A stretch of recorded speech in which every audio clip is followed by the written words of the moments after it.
저는 물가만 급등하지 않는다면은 어쨌든 저는 금리 인하는 좀 이어질 가능성이 있다고 보고 있고요. 증시는 하방보단 상방의 가능성이 높다고 보고 있습니다. 그 삼성전자보다는 하이닉스다라는 얘기를 2달 전에 했었던 것 같아요. 지금은 하이닉스보다는 삼성전자다 말씀드리고 있습니다. 이제 앞으로는 삼성전자가 더 오를 여력이 너무 많다는 건가요? 네, 오히려 삼성전자가 이제 기대 수익률은 더 높을 것 같습니다.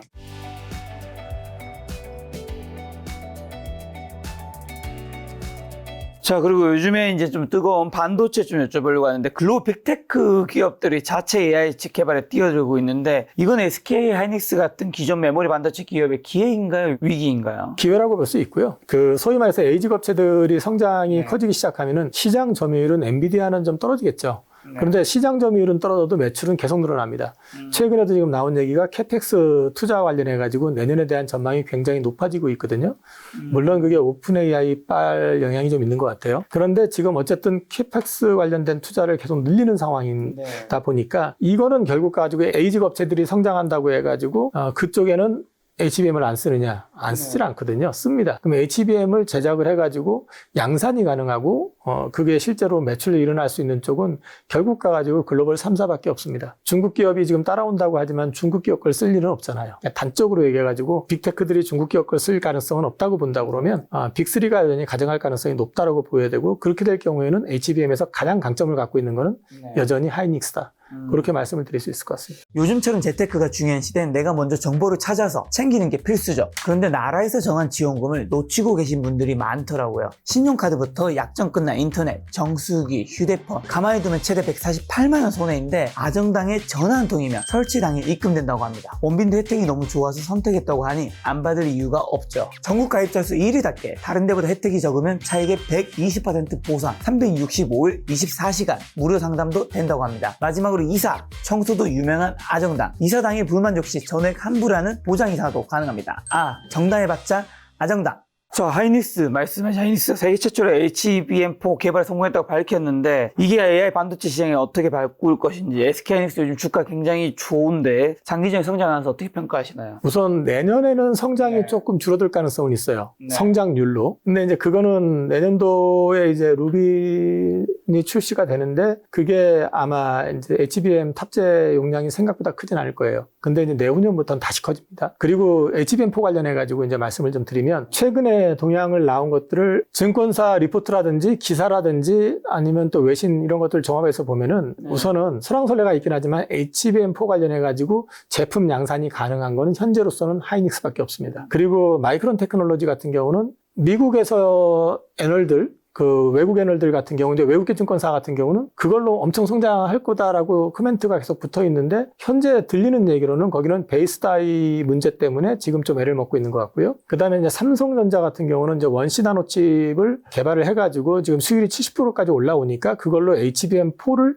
샘플을 만들어가지고 아마 제출을 하는 것 같더라고요. 근데 현재 봐가지고는 이제 효율성 측면에서는 HBM4 관련해서는 기존의 마이크론이나 하이닉스 같은 경우는 이제 원비 나노를 쓰고 소위 말해서 한 단계 더 앞서 있는 원시 나노칩을 이제 삼성이 설계를 해서 들어가기 때문에 발열 문제를 어떻게 잡느냐, 그 다음에 수율을 어떻게 하느냐, 그러니까 수율을 맞춰야 되는데 그 부분까지만 어느 정도 된다 그러면 잘하면 삼성전자도 기회가 있을 수 있다. 그렇게 놓고 본다 그러면은 HBM4에서도 결국 가가지고는 이제 하이닉스 독주는 지속될 가능성이 높습니다. 근데 이제 삼성전자가 그 실제로 참전이 가능하느냐, 그거는 아직 모릅니다. 모르는데 가능성에 대한 부분은 있어 보이고요. 마이크론이 그렇다고 해서 HBM4 참여가 불가능할까? 이거 역시도 HBM3까지 먼저 통과를 했었잖아요. 그러면 가능할 거라고 저는 보고 있기 때문에 결국 그러면은 마켓 시어에서 엔비디아의 의도대로 된다면은 하이닉스의 그 시장 점유율은 좀 떨어질 가능성이 있고요.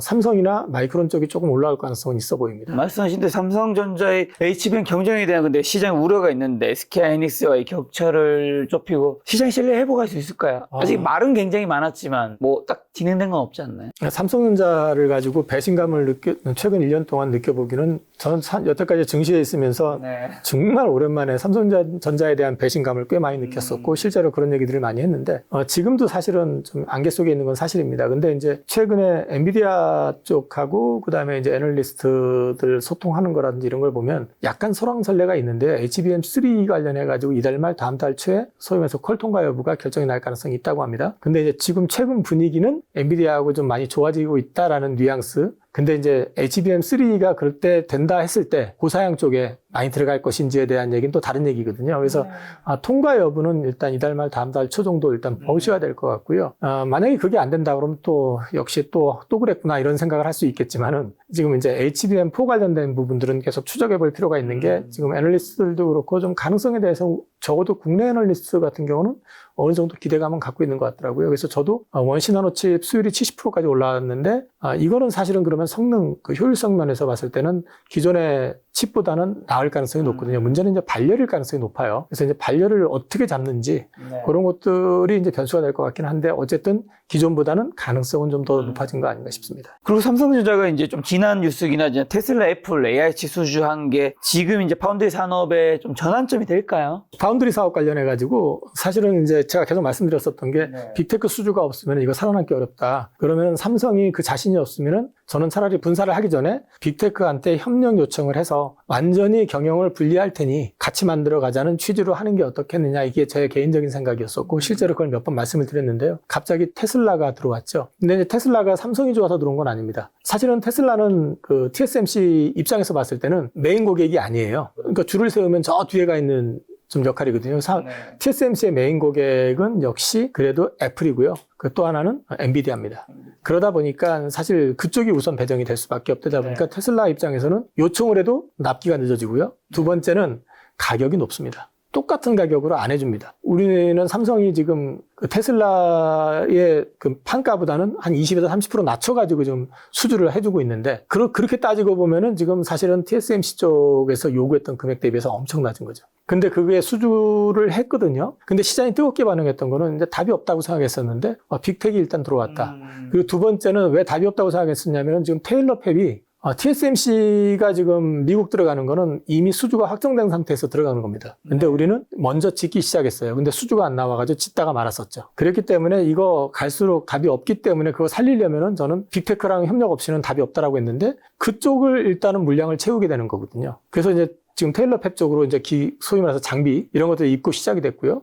이제 본격적으로 그쪽 이제 들어가게 되면 이제 아마도 이제 가동이 본격화되기 시작하는 거는 27년 이후가 될 가능성이 높은데 계약도 실제로 그렇게 돼 있으니까. 자, 엑시노스 2500, 2600을 2나노 칩에서 양산을 할 거랍니다. 그 얘기는 수율을 높이기 위한 과정입니다. 이게 삼성이 지금 사실 왜 수율이 안 나와? 세계 최초로 4나노 성공, 3나노 성공, 2나노 성공했다고 맨날 언론에서 떠들었는데 왜 수율이 안 나와? 수주가 없었기 때문에요. 트레이닝을 안 했기 때문에. 안 만들어 봤기 때문에 그런 거거든요. 그래서 그 트레이닝 작업을 일단은 시작을 했다. 그래서 이제 이거는 결국 가가지고 테일러 팹에서의 수율을 높이기 위한 전략이라고 저는 보고 있고요. 최근에 엑시노스 2600이라든지 이런 것들 테스트 결과 나온 거 보면 나쁘지 않습니다. 그래서 이제 이게 채택이 되기 시작해서 갤럭시 시리즈에 이제 탑재가 되고 이런 것들이 이제 본격화된다고 그러면은 어느 정도 성공을 전제로서 얘기할 수 있기 때문에 미국 테일러 팹에서 잘하면 손실이 나더라도 크게 나지 않는 수준이 될 것 같고요. 또는 잘하면 BEP 이상 나올 수도 있을 것 같고. 그리고 또 한 가지 기대하는 게 있습니다. 그거는 일론 머스크입니다. 그 일론 머스크 일중독자라는 건 다 아시잖아요. 이제 자기 사무실에서 밤샘 작업하고 자기 사무실에서 굉장히 가깝다는 얘기를 했었죠. 언제든지 가서 수시로. 그 얘기는 삼성의 체질을 바꿀 기회라고 저는 생각을 합니다. 삼성이 가장 못하는 그 문제가 뭐냐면 항상 삼성은 글로벌 넘버 1을 유지하고 굉장히 오랜 시간을 가져왔었기 때문에 그쪽 사이즈에서 만들어지는 레거시 칩을 양산을 해놓고 손님이 와가지고 줄 서 있으면은 돈 주면 가져가게 하고 이런 식이었었기 때문에 손님이 이것 좀 이렇게 만들어줘 라고 요구를 했을 때 그건 됐고 가져가려면 가져가고 말라면 말고였었던 게 그동안의 삼성의 입장이었었습니다. 그러다 보니까 파운드리 역시도 이게 고객이 이렇게 사양을 제시하면 그거대로 하는 게 아니라 자꾸 사양에 대한 부분을 자기네들이 맞추려고 했었던 게 있다 보니까 노이즈가 좀 발생이 됐었던 게 있었어요. 그래서 이제 그런 부분들의 어떤 문화를 좀 바꿀 수 있을 것 같다. 왜? 일론이 개입하면 무지하게 피곤할 겁니다. 닥달을 할 거고 그 다음에 이제 그 부분이 그 사람의 어떤 니즈, 요구에 맞춰지는 정도까지 된다 그러면 굉장히 올라올 거라고 봅니다. 그렇게 될 경우에는 향후에 수주하는 거에 대해서 당연히 수율 높아질 거고 수익 날 거고 그러면서 삼성의 체질이 바뀔 수 있을 거기 때문에 일론 머스크의 역할을 기대하고 있는 게 있고요. 그 다음에 또 한 가지 말씀을 드리면은 누구나 들어도 알 수 있는 이른바 빅텍이잖아요. 테슬라는요. 그러면 그걸 레퍼런스로 해가지고 영업이 쉬워집니다. 테슬라가 맡겼다. 자, 애플도 그 이미징 센서 관련된 거 이번에 또 추가 수주를 했죠. 그거 역시 2나노에서 들어갑니다. 자, 애플도 들어왔어. 그 다음에 이제 소위 말해서 영업을 하게 될 때 이런 빅테크들이 우리한테 맡기기 시작했으니까 믿고 맡겨봐 한다고 그러면은 그쪽보단 소율이 좀 떨어지는 쪽 같은 경우는 당연히 수주하기가 쉽겠죠. 왜? TSMC 가면은 어차피 줄 서야 되고 비싼 돈 치러야 되기 때문에. 사실 지금 빅테크의 불만이 그거거든요. 불만이 그건데 왜 삼성으로 안 오느냐? 제대로 못 맞추거든요. 여기다 주면. 그러니까 안 오는 거예요, 지금. 근데 그 부분에 대한 걸 여기서 풀어낼 수만 있다면 레퍼런스가 계속 쌓이게 된다는 거죠.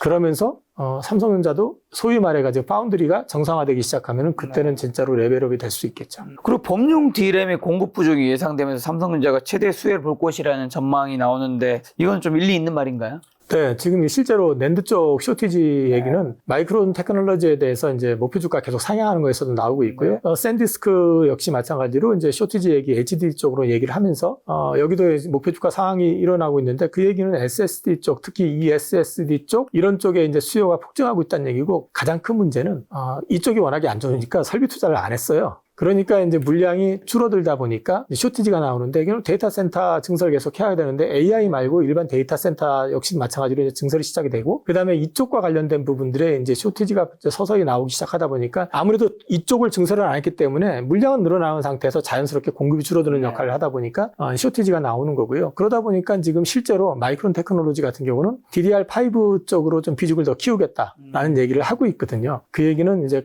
앞서도 잠깐 말씀드렸지만 HBM4가 생각처럼 녹록하지 않으니까 그쪽 캐파를 확 늘리려는 걸 약간 좀 조정하는 느낌은 있어요. 근데 지금 삼성전자도 DDR4 관련해가지고 생산 중단하겠다고 하는 거 계속 연장하기로 했습니다. 낸드 쪽 계속 올라오고 있거든요. 이런 부분들이 같이 맞물려서 들어간다 그러면 레거시 쪽 때문에라도 숫자는 계속 올라갈 가능성이 높고요. 특히 그 낸드 쪽 시장 마켓 사이즈를 놓게 하면 약 40%가 삼성전자입니다. 그러니까 삼성전자는 레거시 쪽에서 확 올라온다고 하면은 가장 수혜를 받을 수 있는 종목이기도 합니다. 자, 그렇다면 이제 반도체에서 정리하는 질문으로 SK하이닉스, 삼성전자가 연일 신고가를 기록하며 시장을 주도하고 있는데 앞으로 좀 주가 전망해 주신다면요. 제가 여의도에서 듣기로는 요즘에 SK하이닉스와 삼성전자 콜이 그렇게 많이 들어온다고. SK하이닉스는 비중을 줄이고 싶은데 너무 비중이 커져가지고 줄이는 게 되게 애를 쓰고 있다. 뭐 이런 얘기가 들리던데. 찬집과 빈집의 차이라고 보시면 됩니다. 네. 하이닉스 좋은 건 다 알았었는데 사실은 주가가 흔들렸었던 거는 HBM 쟁점 얘기도 있었고 네. 여기에 또 세물트만이 또 이상한 소리 한번 해가지고 주가가 흔들렸던 것도 있었고요. 근데 이제 얘기가 달라지면서 미국이 반도체가 급격히 올라오면서 AI 사이클에 대해서 다시 얘기가 바뀌면서 주가가 폭등을 했죠. 지난 주간만 20% 이상 폭등을 했으니까 네. 이제 폭등을 했는데 그러다 보니까 그걸 다 누가 샀냐면 외국인들이 쓸어 담았습니다. 근데 그전에도 이미 SK 하이닉스 같은 경우는 외국인 지분이 높았는데 지금 57%가 조금 안 됩니다. 사상 최고치가 돼 있는 상태예요. 반면에 삼성전자 최근에 주가 급등하면서 열심히 사들어왔습니다. 뭐 하루 1100만 주씩 사들어오고 막 이랬는데도 지금 51%가 조금 넘나? 그 정도 수준입니다. 근데 이게 그 삼성전자 그 한참 때 한 58% 근처까지 갔었고요. 네. 작년에 아마 55%, 56% 그랬었던 걸 기억을 하는데 그 물량이 한꺼번에 다 빠진 거거든요. 작년에 한 30조 이상 팔아나갈 때 삼성전자가 20조 이상을 거기서 이제 차지하면서 주가를 뺐었기 때문에 삼성전자는 여전히 많이 비어 있습니다. 그러다 보니까 찬집 빈집 개념 거기에다가 또 불을 지른 거는 레거시 쪽 쇼티지 얘기 나오면서 삼성 좋아지겠네? 그러다 보니까 3분기 실적이 영업이익이 하이닉스랑 삼성이랑 별 차이 안 날 것 같은데 이런 얘기들까지 나오고 있거든요. 그런 것들이 같이 맞물리니까 삼성은 어쨌든 역사적 밸류에이션으로 보면 하단이다. 여전히 1.2배 뭐 이 정도 수준이니까 하단이고 한 최소 보면 1.6에서 1.7배까지는 볼 수 있다라는 얘기들이 나오면서 오늘 목표 주가 나온 거 보니까 뭐 11만 원 이렇게까지 올라오는 것 같더라고요. 그래서 지금부터는 제가 이제 그 삼성전자보다는 하이닉스다라는 얘기를 아마 2달 전에 했었던 것 같아요. 그 채널들 몇 군데에서 얘기를 했었던 것 같은데 최근에는 이제 같이 봐야 된다로 바뀌었다가 지금은 하이닉스보다는 삼성전자다 이렇게 말씀드리고 있습니다. 이제 앞으로는 삼성전자가 더 오를 여력이 너무 많다는 건가요? 네, 오히려 삼성전자가 이제 기대 수익률은 더 높을 것 같습니다. 자, 마지막 2차 전지의 자동차 섹터만 좀 가볍게 여쭤보면 2차 전지가 L자형 흐름을 보일 가능성이 높다고 하셨는데 이게 어떤 의미고 주목해야 할 반등 시그널은 뭘까요? 우선 2차 전지 관련해 가지고는 일단 올해 좀 모멘텀을 좀 꺾는 것들이 있었습니다. 그거는 소위 말해 가지고 판매 지원금, 자동차 구매할 때 전기차 관련된 보조금을 9월 말일까지 구매하는 계약하는 사람들에 한해서는 지원을 해주는데 10월 1일부터 계약하는 물량에 대해서는 지원을 못 받습니다.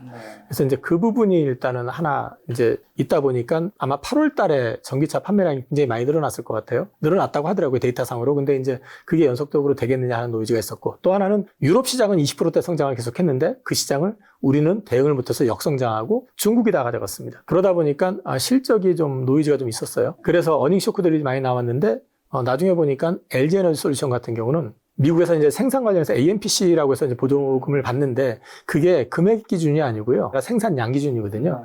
그러다 보니까 실적은 그 배터리 판가가 떨어졌지만 그래서 별로 좋지 않은데 AMPC 지원 그 금액을 많이 받았어요. 그게 어닝 서프라이즈를 만들어냈거든요. 그래서 이제 그 주가가 강하게 반등 나왔었던 거는 LG엔솔이 소위 말해서 시장 기대했던 것보다 잘 나왔는데 그래서 어닝 서프라이즈가 나오면서 반등을 했었던 거 하나. 그 다음에 이제 두 번째는 ESS 관련해가지고 수주가 이제 갑자기 들어오기 시작했었죠. T사로 예상되는 회사로부터 이제 약 5조에서 6조 가량의 이제 수주가 나오고 향후에 이제 중국 관련해가지고 이제 배터리 쪽도 결국은 FEOC 규정 적용하고 관세 부과하고 뭐 이러면서 관세가 이제 기본 그 FEOC 규정으로 해가지고 59% 거기에 이제 중국이 펜타닐 페널티 관세, 중국 자체 관세 뭐 이런 거 하게 되면은 거의 100%대 가까이 관세가 붙기 때문에 사실상 이제 중국 기업하고 이제 한국 배터리 기업하고의 경쟁에서 한국은 어쨌든 배터리 생산할 때 보조금이 나오잖아요.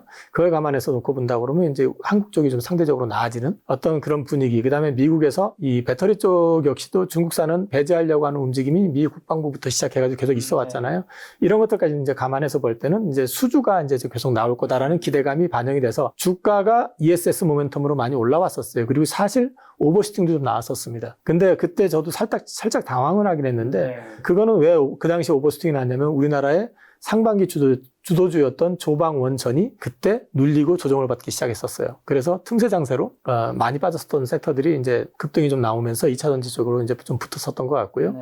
근데 이제 제가 L자형이라고 말씀드렸었던 거는 실적 관련해가지고 기대할 수 있는 부분들이 올해는 크지 않다라는 거죠. 첫 번째 미국 전기차 판매량이 생각보다 많이 안 올라갔습니다. 그리고 또 한 가지는 이제 앞으로 보조금이 철폐가 되면 이제 전기차 자체로 경쟁력을 가져야 되잖아요. 이제 이 부분이 어느 정도까지 따라갈지 여부 봐야 될 거고 주구장창 지금 전기차를 두들겨 패려고 지금 혈안이 되는 트럼프가 지금 존재하고 있는 상황에서 미국의 성장률이 아무래도 기대했던 것만큼 못 나올 거다. 그 다음에 두 번째는 유럽에서 배터리 쪽 관련해가지고 한국산이 좀 늘어나야 되는데 이제 그 늘어날 수 있는 여건이 아직은 좀 부족한 것 같아요. 근데 이제 중국산에 대한 규제가 유럽에서도 검토 중이에요. 왜냐하면 자국 내 자동차 업체들이 다 죽는다고 중국 자동차 수입 규제 얘기도 나오고 배터리 관련해가지고도 이제 원산지 추적이라든지 이제 이런 것들 강화하면서 지금 중국산을 좀 제어하려고 하는데 문제는 CATL이 이미 유럽에 진출을 해가지고 공장이 이제 거의 가동되는 그런 분위기거든요. 그래서 이제 경쟁은 좀 치열해질 것 같습니다. 그러면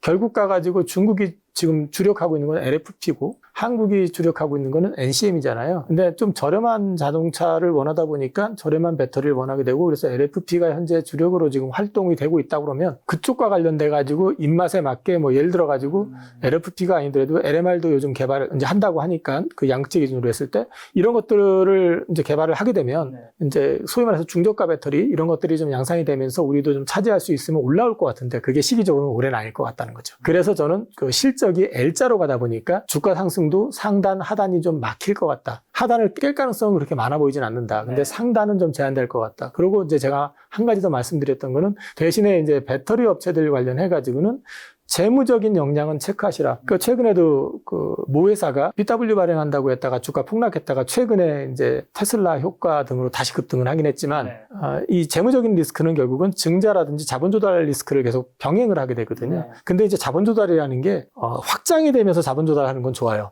근데 소위 말해서 운영 자금으로 쓰면서 적자 메우기 위해서 자본 조달을 하는 거는 기업의 가치를 계속 갉아먹게 되는 거잖아요. 그래서 재무적인 리스크 이런 것들은 항상 체크하시라. 중국도 구조조정을 했지만 한국 역시도 구조조정 가능성은 여전히 상존해 있다. 그건 말씀드리고 싶습니다. 그리고 전기차 시장의 상장 둔화 우려도 커지고 있는데 그럼 ESS는 새로운 좀 도파구가 될 수 있는 건가요? 아직까지 그 미국 시장 같은 경우는요, ESS 시장을 놓고 이제 전망하는 걸 보면은 전체적으로 봤을 때 전기차 시장 성장률이 약간 정체가 돼가지고 좀 다를 수는 있는데 전기차 배터리 기준으로 했을 때 ES 시장은 한 3분의 1 정도로 보는 것 같더라고요. 그래서 이제 뒤집어 놓고 말씀을 드리면 ESS 배터리가 아주 좋아진다고 그래서 밸류에이션을 충족하고 막 주가가 슈팅이 나오기는 쉽지 않을 거다. 다만 이제 하단을 견고하게 하면서 전기차의 어떤 확장이 어느 정도 좀 구체화되는 시간을 벌기 위한 그런 역할은 좀 할 것 같습니다. 그래서 방파제 역할은 할 것 같다. 그렇게 말씀드리겠습니다. 자, 2차전지 에코프로와 포스코홀딩스 두 그룹인데 각각의 강점과 약점이랑 또 2차전지 관련해서 지금 뭐 투자해도 되는지랑 투자할 만한 좀 기업은 어디가 좀 있을까요? 우선은 저는 2차 전지 같은 경우는 제가 지금 앞으로도 주력으로 생각하고 있는 섹터는 아니거든요. 일단 조선, 제가 이제 말씀드리면 조선, 그다음에 방사능 수준 모멘텀이 나와야 된다는 걸 전제로 그건 일단은 살짝 옆으로 놓고 그다음에 원전. 그다음에 전력기기, 바이오, 그다음에 반도체. 이런 쪽으로 일단 우선이 돼 있기 때문에 2차 전지를 뭐 우선 타겟하고 싶은 생각은 저는 개인적으로는 없습니다. 그리고 2차 전지 관련해가지고 주목해야 될 부분들은 이제 결국 가서는 이제 하단이 견고해질 수 있느냐 또는 미국이 그런 이제 트럼프의 그 방해, 회방에도 불구하고 전기차 쪽 시장이 실제로 어떻게 올라오는지 이걸 봐야 될 것 같고요. 그 다음에 이제 중저가 배터리가 어느 정도까지 양산 능력을 갖추게 될 것인지 그거 일정이라든지 구체화되는 걸 보셔야 될 것 같고 그것과 맞물려가지고 유럽 시장에서 한국 배터리가 다시 이제 어떤 궤도를 좀 성장 궤도를 밟을 수 있는지 그거를 같이 체크를 하셔야 될 것 같아요. 그래서 2차 전지와 투자 관련해 가지고는 좀 고민해 보실 필요가 있고요. 포스코홀딩스 같은 경우는 재무적인 안정성이 있잖아요. 어쨌든 자본 조달이 필요하면은 자체적인 역량을 가지고 있고 요즘은 또 H&M 뭐 인수 얘기가 나와 가지고 약간의 노이즈가 있기는 했지만 그건 어떻게 될지 모르는 얘기니까 일단 그거는 옆으로 제껴놓고 얘기하면은 어쨌든 재무적인 안정성은 가지고 있다. 그리고 두 번째는 재무적인 안정성을 갖고 있기 때문에 2차 전지의 확장 내지는 유예하는 데 있어서 좀 선택할 수 있는 여지가 많습니다.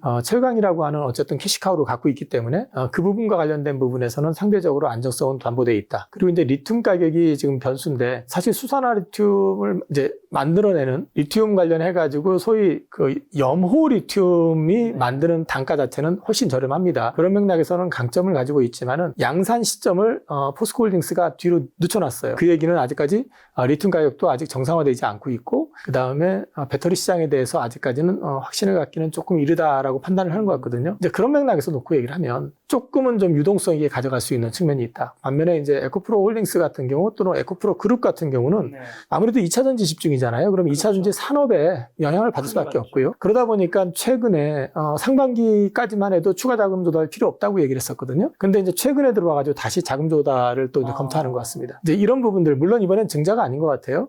근데 이제 그 자금 조달을 검토하고 있다라는 얘기는 어쨌든 여타 그 배터리 업체 대비해 가지고는 재무적으로 여력이 없지는 않지만 그런 것들이 자꾸 이제 이슈가 된다라는 것들은 상대적으로 봤을 때는 2차 전지 업황이 되살아나기 전까지는 좀 부담이 될 수 있습니다. 그래서 아마도 지금 인도네시아에서 그 니켈 재련 공장 관련해 가지고 투자한 게 평가이익으로 잡히면서 이제 이익이 좀 늘어나는 그림은 나오는 것 같은데 그런 부분들하고 하면서 이제 사업을 좀 그 이익을 알 수 있게끔 이제 홀딩스 쪽도 강화하고 에코프로도 이제 중저가 확장하면서 어쨌든 포트폴리오를 다각화하려고 노력하고 있는 거 그런 점은 그런 대로 평가를 해야 될 것 같고요. 상대적으로 여타 업체 대비로는 어쨌든 기술적으로나 현재까지는 재무 역량은 상대적으로 양극재 업체 대비해서는 나은 편이다라고 말씀드릴 수 있을 것 같습니다. 저 현대차 그룹의 주가가 지금 PBR 굉장히 낮은 걸로 알고 있는데 지금 몇 배 수준인지랑 그렇게 저평가된 이유는 뭐고 주가 리레이팅 조건은 어떻게 될까요? 현대차 같은 경우는 우선 PBR이 0.45배에서 0.5배 사이 정도 되는데 이거는 지금 글로벌 경쟁사라고 할 수 있는 글로벌 1위 회사 도요타 같은 경우가 1.4배까지 올라갔었고 지금 아마 조금 밀려가지고 1배 전후에서 왔다 갔다 할 거예요. 그것조차도 지금 못 따라가고 있는데 가장 큰 원인은 결국 지배구조 개편이 있습니다. 지배구조가 지금 순환철자 형태로 계속 유지가 되고 있다 보니까 이게 주가에 대한 어떤 기대감을 좀 떨어뜨릴 수밖에 없는 게 있고요. 왜냐하면 어떤 게 우선인지에 대해서 자꾸 시장에서 재고 있는 것도 있고 두 번째는 또 한 가지는 뭐냐면은 지금 관세 문제가 또 이제 대두가 될 수 있죠. 이제 관세가 지금 현재 어쨌든 25%를 받는다는 얘기는 결국 가가지고 지금 일본 대비 경쟁사인데 거기에 대비해서 비싼 가격으로 팔든가 아니면은 가격을 낮춰가지고 마켓시어를 점유하든가 그렇게 되면 이익이 줄잖아요. 이제 이 어떤 식이 됐든 이익이 줄 가능성이 있다라는 그 우려감. 그래서 이제 관세 노이즈가 좀 풀려야 된다는 게 있고요.